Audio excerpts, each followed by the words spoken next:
reading one of my seminary papers that was a finalist for a Christian conference. This is on the separation of church and state and its impact on women's rights in U.S. history. This is part 4. Make sure you like, follow, comment, whatever, so that you get the other part.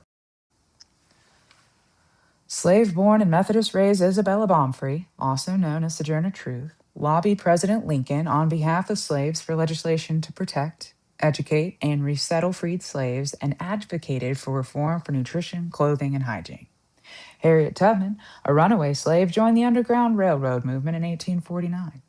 Neither underground nor a railroad, this system of abolitionists helped slaves escape to travel to the free North.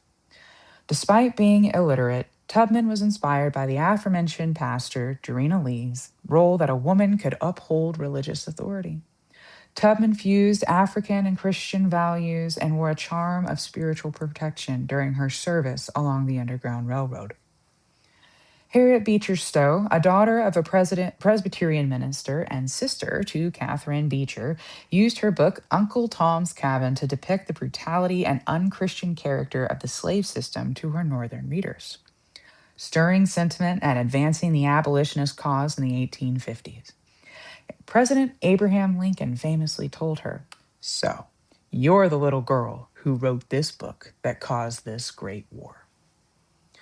Former Presbyterian Elizabeth Cady Stanton and Quaker Lucretia Mott organized at Seneca Falls under the Women's Rights Convention of 1884 to ignite the discussion of the rights and freedoms of women in tandem with abolition.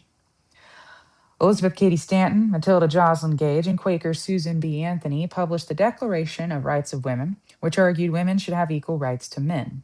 Much of their Christian feminist theologies informed their arguments against the Christian patriarchy.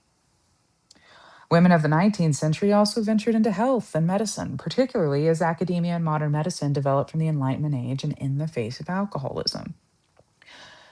Dorothea Dix, a Unitarian reformer, focused her mission on healing the sick and passing legislation to found or expand 32 mental hospitals. Methodist Frances Willard, president of the Women's Christian Temperance Union, advocated for women's suffrage and the right to work in the commercial and political sectors. Much of the women's suffrage movement was fought out in the American West, where many new states' constitutions had yet to be written, and the vast region's settlement disrupted society's rules of the game enough to give determined women opportunities to become more equal by acting more as equals.